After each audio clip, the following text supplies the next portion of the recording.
We can proceed for the second invited talk. Professor Xavier Fogaz is a professor and vice president at University of La Rochelle, also head of LASI, Laboratories of Engineering, Science and for Environment. And yeah, 15 minutes of talk, 5 minutes. I can try. Thank you.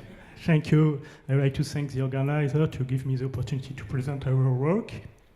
I come from La Rochelle, it's west coast of France, it's near Bordeaux, and my lab is LASI, Laboratoire des Sciences Ingénieurs for the Environment. I would like to thank the two PhD students to contribute to this work. It's Guillaume Haché and Jackie Lee, and my colleague Arnaud Metsu, Adelaide Audris, Jama Bouatat, and myself. Today, we just try to show that it's important to focus at different scale the interaction of hydrogen with stress strain field, and we try to illustrate that. Sorry. Okay.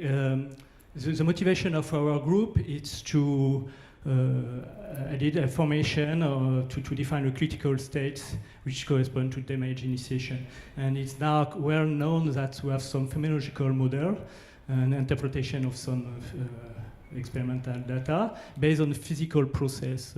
We have 4 situations. The first one is based on the rowing, also the cohesive energy. The second one is the production, hence the production of defects, specifically vacancy. And the third one is the idea that we can promote the production of dislocation and reduce the interaction of this dislocation is based on the shielding effect.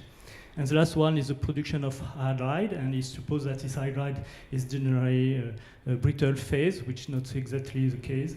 And for all this phenomenological description, we have a large diversity of time and scales, space scales, sorry, and it's really difficult to check for one situation what kind of situation you have and what kind of process occur and impose the damage process. And in our team, we try to first understand what kind of hydrogen evolution you have, what kind of distribution of hydrogen we can obtain with, in relation with the metallurgical states. And for that, we try to measure the impact of the plasticity and embrittlement. We focus today only on the stress strain elastic field contribution. We do not describe this scale, but in our lab, we try to correlate for each scale one experiment data with one kind of model. Okay, we give me some illustration. The first one is a self-strain of point defect, and we show that we impact elastic properties and the anisotropy of hydrogen diffusion is in nickel. The second one is the fact that we added precipitate. It's really important to know that his precipitate is coherent or semi-coherent and measure the misfit, and we can after discuss the elastic field around this precipitate and the implication of the storage of hydrogen. The third one is linked to the edge dislocation dipole. It's a specific structure of the dislocation which can be obtained during cyclic loading. And it's really interesting to discuss the impact of hydrogen on this dipole and the implication of the dislocation pattern and the softening or hardening which can be obtained during cyclic loading. And the last one is focus on the interaction of hydrogen and the grain bundle. And we can conclude about that. First, the self-strain of point defect. For that, we use atomicity calculation and the DFT specifically on nickel and nickel alloy with hydrogen.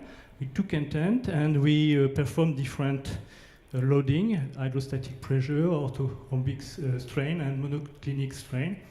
And then measure the evolution of with different temperature, different pressure of the energy and calculate the different coefficient of the elastic tensor, the stiffness tensor.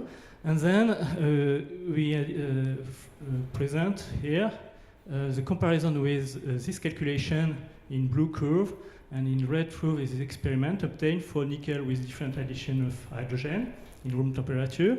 And here is the ratio with Young modulus in the direction 0.1. And we show that DFT predict a low decrease of these properties, and the experimental a high level of this decrease. And we try to question that. For that, we perform another DFT calculation with vacancy and also with vacancy with hydrogen. And sorry, but we don't know really the result of this calculation, but we obtain a minus of 1% with only the addition of hydrogen. And when we added vacancy, we obtain a minus of 6% on the condition we are studying. And the idea is that when we added a defect more large than hydrogen, we produce an effect more important. And then to check that, we use the HLB inclusion analyze. When we simplify hydrogen or any defect, a cluster vacancy, which introduced on the matrix, and we have a decomposition of a deformation introduced by the inclusion, and then some part is accommodated by the deformation of the matrix. And then we can define an apparent Young modulus, which is corrected by the properties with any defect, and parameters which depend on the concentration of defect and the volume, so the partial volume of the defect, which can be a solute, a vacancy, or a cluster vacancy. We suppose just a linear relation with the volume of the cluster vacancy and the volume of the one vacancy and the number of vacancy, and then we check that. Oh, sorry. And we show that we need only on the cluster 100 vacancy to reproduce where it's a different point the results, experimental results. And then to measure vacancy, first we use DSC, and here is the evolution of the concentration of vacancy versus the concentration of hydrogen measured by differential scaling calorimetry.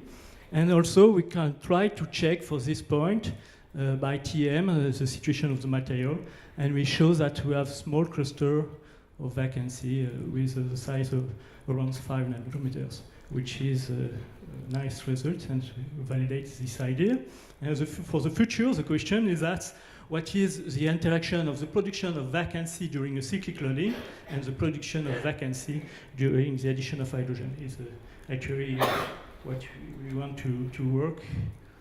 The second effect is that we induce, when you introduce hydrogen, we induce an anisotropy of diffusion of this hydrogen. And we try to show that. We have performed permeation testing, is here the flux versus the time for a nickel single crystal, here for one orientation. And here is a different charging condition, which correspond to different pressure of hydrogen. And then we show that when you have a high condition, we have a high evolution of the flux. We perform also charging of the sample and measure by TDS the concentration of hydrogen, and we show versus the time the solubility for different conditions of the charging situation. And then with a classical Fick law, we extract, it's this curve, the diffusion coefficient here in this part where the fit is good, and we show that the apparent diffusion coefficient is an increased function with the concentration of hydrogen on your sample. This is the first result. The second one is that we perform the same permeation testing, electrochemical permeation testing, with different orientation, and we find that the flux versus time evolution depend on the orientation. To check that, we have used diffusion tensor, and sorry, it's bad. But with this tensor, we can predict in inverse Paul figure the apparent diffusion coefficient as a function of the orientation of your sample. And we show that the higher level of the diffusivity is around 0.01, and the lower is around 1.11. Two questions: why we have an anisotropy, and second one, why the diffusivity depends on the concentration of hydrogen on your sample. For that, we use the same model as the elasticity. Sorry, and we introduce the contribution of the self-stress on the chemical potential, and the flux depends on the gradient of this chemical potential. We implement that on the FEM calculation and try to check our results. This parameter is evaluated with the equilibrium equation and is developed in anisotropy case as follows, as we presented a long time ago by Larcher and Kahn. And we show that the flux depends on the apparent diffusion coefficient with specific parameters, the concentration of hydrogen and the molar volume of hydrogen. For isotopic case, this parameter is like that, but for an isotopic case, it depends on the different stiffness component of the tensor of elasticity, and also to the different component of the orientation of your sample. And then we can check that, and we show that the apparent diffusion coefficient follows the same law that these parameters. And in the inverse Pearl figure, we obtain the same set of color distribution. And we predict also well the different curve. And it's important that to show that for reproduce this result, we need to an apparent volume 10 higher than the historical value. And we show that it's not hydrogen, which need to explain that. We need another defect, and then we modify this equation to introduce a cluster of vacancy with the same size which what we have obtained by TM, 5 nanometers, and it's okay, it's a good situation to check that.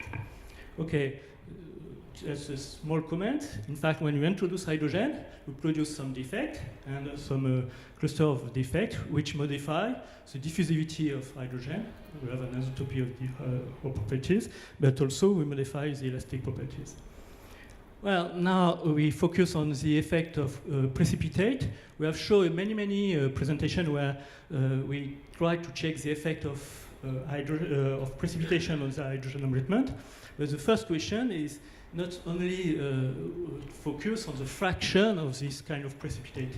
We need to know the states of the precipitate, and specifically if this precipitate is semi-coherent or incoherent precipitate. Because when we have semi-coherent precipitate, we have elastic distortion around this precipitate. And we have an illustration of that.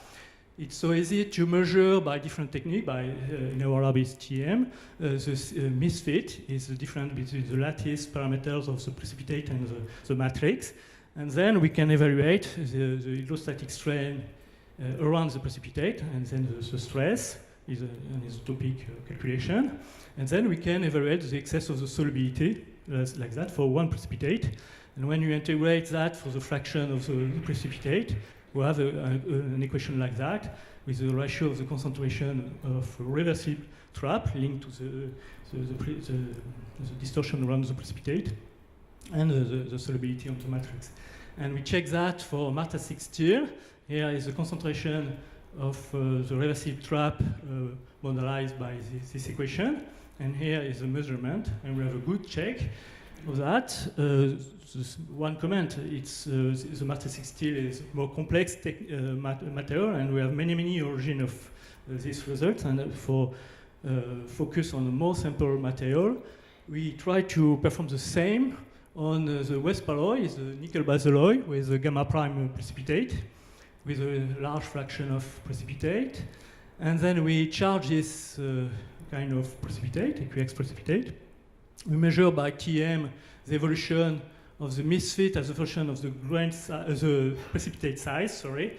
We use different heat treatment on underage condition, and show that when you increase the size of the precipitate, we increase the mesh size. We measure the solubility versus the time for nickel, pure nickel without precipitation, and nickel with precipitation is here 30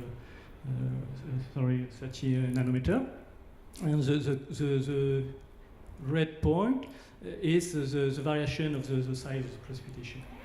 And if you represent the concentration of hydrogen for this condition versus the size of the precipitate, we show that we have a good adequation with experiment and model in this place, but when we reach a value higher than 30 nanometer, probably we have an accommodation by dislocation or other defect, and the model do not predict the measurement. And now we use high resolution TM to measure the elastic field around this precipitate, and also the defect. It's a work in progress. Well, now we focus on edge dipole and the cyclic hardening and softening. we start by a nice results. Is a PhD of Gamache, obtained by Koldemin in single crystal on nickel a long time ago, which observed a delay of dipole formation. This curve is a cyclic hardening curve. Is a shear versus the plastic strain amplitude. Shear stress obtained to the stationary situation. And the red curve is with hydrogen, and the other curve is without hydrogen. It shows that we have a delay of the formation of dipole, the plateau occurs for higher plastic strain, and also the stress which corresponds to the plateau is decreased with the addition of hydrogen. We have recently obtained the same for the multi-slip orientation, for 001 orientation, and Guillaume obtained the same situation. And we tried to check that. First, with our colleague in NTU in Trondheim, we have tried to measure locally the hardness, and we show that we have also observed a softening. I would like to thank Barnouch, which is here, about this nice result. We have many other interesting results, but it's not the purpose. So my purpose is that we focus the relation with this kind of curve, currently with the dislocation pattern, is the labyrinth structure, the ladder structure, and this ladder structure is composed to the dipole, is this loops. And we try to perform atomistic calculation of the equilibrium of this dipole with and without hydrogen. Firstly, we have tried to perform two situations, the multiple structure situation, which depend on the symmetry condition, and the isolated dipole. And we try to check the stacking fault ribbon as function of the size of the dipole. This first result here, without hydrogen, with two situations, and the angle of equilibrium. And the angle depends, in fact, of this, the situation of isolated dipole or multiple situation. Well, now, if you added on the specific zone, the Cottrell atmosphere hydrogen, we can check the different parameters which describe a dipole. We introduce hydrogen, two quantity of hydrogen, on one place when the pressure is lower than minus 10 gigapascal. And we show that when you added hydrogen, for large dipole size, we have a decrease of the dipoles, the ribbon of stacking fault. But this effect is lower when the dipole size is low. The second interesting parameter is the shear. And when the shear stress need to break the dipole, and we have a nice elastic calculation we can express like that, and we can check that with atomistic calculation is the shear versus the size of the dipole, and the different point is the atomistic calculation. We have a good correlation. 2 minutes, all right, it's very short, okay, no problem. Here is the result with the addition of hydrogen. It shows that we have a hardening effect, and this hardening is lower for the small dipole. And we also show that it is only an additive process. We can add the shear necessary to break a dipole with a simple expression of the drag stress with addition of hydrogen. And the question is now, when we observe at this scale an hardening phenomenon, why in a macroscopic scale we observe a softening? It's interesting talks, but it's not my purpose here. Just last example is focus on the segregation. And because we have no time, here we have measured, for grain boundary, I just described that. For many people, the discussion of the segregation and the diffusion of solutes can be answered at macroscopic or global view, like the excess volume of the grain boundary or the energy of grain boundary. And we can separate random grain boundary and the coincidence random boundary. But in fact, when you observe the results of Ørsted a long time ago, we show that different place where we are an interconnection of the value of the excess volume and the energy of the boundary. And it's very difficult to separate both, and it's why you need to perform for some situation, calculation and experiment, and it's why we have performed that for 4 kinds of grand boundary. And we show only the effect of the stress-strain field on the segregation. In this curve is the stress, is the deviatoric part and the hydrostatic part, versus the volume of occupation by hydrogen in the grand boundary. And we show that for the small volume, the main contribution is hydrostatic stress, but for the large volume, we have a competition between both components. And then if you represent the energy of insertion of hydrogen on one side versus the elastic contribution, the energy of elastic contribution, we show 2 domains. The first one with the hydrostatic contribution, and the second one with a complementary addition of deviatoric contribution. But if you perform the same picture with the segregation energy, we have in the domain 2 a dispersion, and this dispersion is linked directly by the fact we have some situation when we have not only a short distortion or elastic distortion around the defect, but for some direction, a long-range interaction, long-range internal stresses. And we need to edit that for the future. Okay, thank you. I can conclude by 4 comments. First, for hydrogen and vacancy, it's now important to measure the consequence on the damage and on the corrosion mechanisms. We work on the surface. Actually, we try to study the surface and subsurface situation. The second aspect is the plasticity. We have focused on the hydrogen implication of the defect, but it's very important also to measure the implication of the defect on the hydrogen mobility and trapping process, which work actually on that. And for grand boundary, the interaction fracture seems to be the consequence of the nature of grand boundary and the concentration of hydrogen. We have demonstrated in the past that we have 2 regimes, and it's interesting to focus on the 2 regimes. And to conclude, the stress-strain field can be also studied at macroscopic scale. And to define initiation, we have a nice approach. It's a long time ago used by many people on the fracture, and it's a local approach of fracture. And we perform that in Matter 60 actually to define a criterion, and we show that these criteria do not depend only on the mechanical state and the concentration of hydrogen, but also to the flux. Thank you for your attention. I hope to show that not only hydrogen in La Rochelle is a very nice place. We invite you to come in this place. Thank you very much for your presentation. We'll take a couple of comments. I just have one brief comment on the gamma prime. You showed the gamma prime. One of the things that we found in our calculations was that the gamma prime itself had a really high affinity for hydrogen. Regardless of the elastic effect, there's a very strong chemical effect that the gamma prime soaks up a lot of the hydrogen calculations. It's the first interpretation, right? Actually, we measure by high resolution TM the strain deformation around the precipitate, and then to create by our calculation. And probably we have two situations. Probably we have two, and we have a chemistry effect and also elastic effect. Yeah.